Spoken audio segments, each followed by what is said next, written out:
Everyone is watching Iran. That is exactly the problem. While analysts debate whether Iran's nuclear sites were destroyed or merely damaged, while television anchors count missiles and measure craters, three other governments are running a very different calculation. They are not watching the explosions. They are watching the ceasefire. They are watching what America did after the explosions. And what they are seeing is not reassuring. It is instruction. This is not a story about Iran winning or losing. That framing is too small for what just happened. This is a story about what the most consequential military event of 2025 has communicated to every government on Earth that is currently deciding how far it can push the United States before the United States stops pushing back. Stay with me, because by the end of this, you will understand why the most dangerous consequence of this ceasefire will not be felt in Tehran. It will be felt somewhere else entirely. Let us establish exactly what happened, because the sequence matters more than any individual event. On June 13, 2025, Israel launched Operation Rising Lion. More than 200 aircraft, strikes against over 100 Iranian targets across 12 days.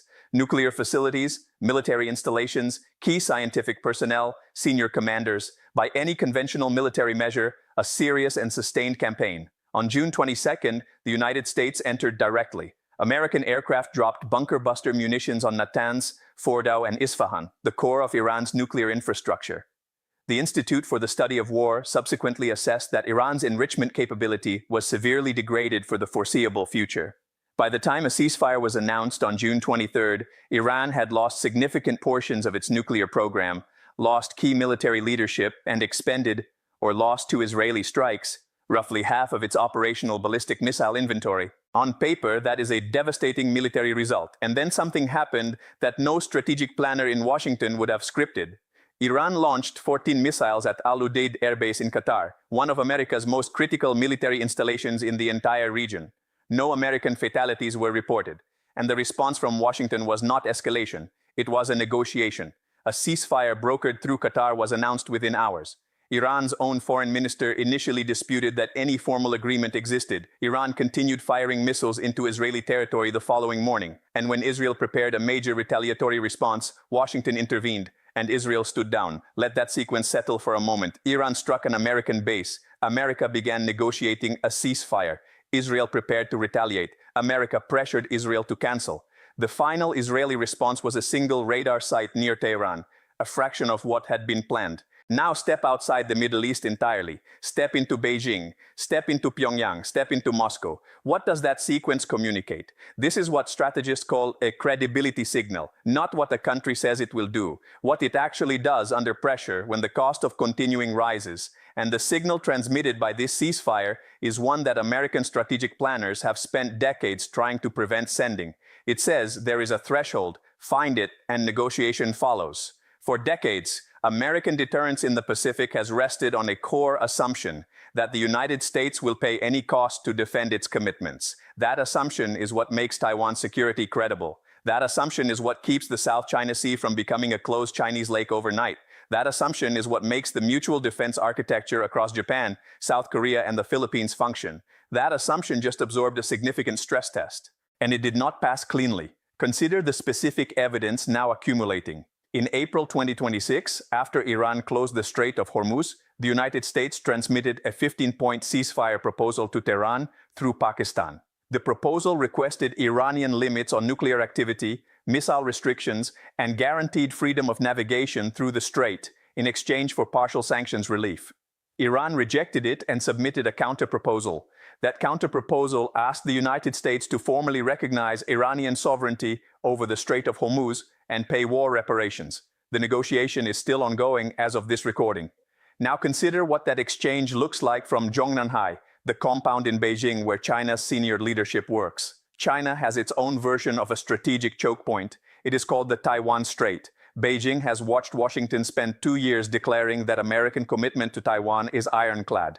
It has now watched Washington enter a ceasefire negotiation in which the opposing side submitted a demand for reparations and kept its position at the table.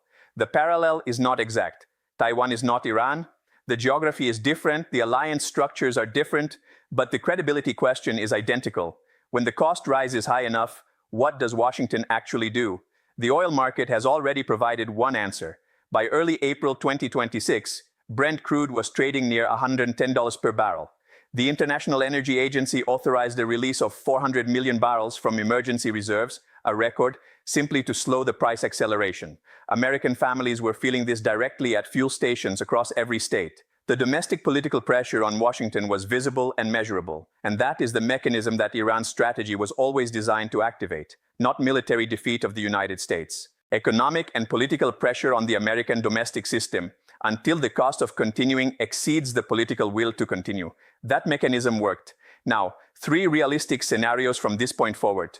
The first scenario is managed containment. The United States and Iran reach a negotiated framework, likely through back-channel diplomacy involving Qatar, Pakistan, or Oman, that stabilizes the Strait of Hormuz, provides Iran with partial sanctions relief, and quietly shelves the reparations demand. Oil prices stabilize below $100. America frames this as a security achievement. Iran frames it as recognition. Both sides reduce escalation.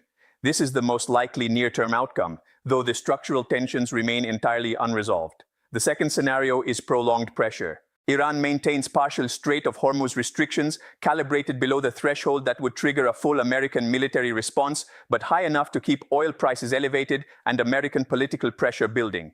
This continues through 2026 into a domestic American political cycle where fuel prices directly shape public opinion. Iran absorbs continued economic damage, but calculates that Washington's patience runs out first. Medium likelihood dependent on how much economic deterioration the Iranian population can absorb. The third scenario is the one no one wants to model seriously. A miscalculation, a tanker sinking with significant casualties, a strike that kills American personnel, a domestic political crisis in Iran that drives the leadership toward harder positions, triggers a genuine military escalation that neither side fully controls. The global oil disruption at that point would not be measured in price per barrel. It would be measured in supply interruption timelines. Low likelihood in the short term, but the structural conditions that make it possible are not improving. Here is what I want you to take from this. The ceasefire did not end the strategic competition. It revealed something about how that competition actually functions. Iran did not defeat America militarily. It demonstrated that a determined adversary with control over a critical choke point, willing to absorb significant military damage and impose economic costs on the American domestic system, can force a negotiation rather than a surrender. The nuclear sites at Natanz and Fordow are damaged. That is real. But Iran's parliament has voted to end all cooperation with the International Atomic Energy Agency. Iran has signaled potential withdrawal from the Nuclear Non-Proliferation Treaty. Iran entered this confrontation with a monitored nuclear program and has emerged with less international oversight than it had before. What governments in Pyongyang and Beijing and Moscow will study is not the bomb damage assessment from Fordow. They will study the negotiation that followed. They will study the leverage that a strategic choke point provides.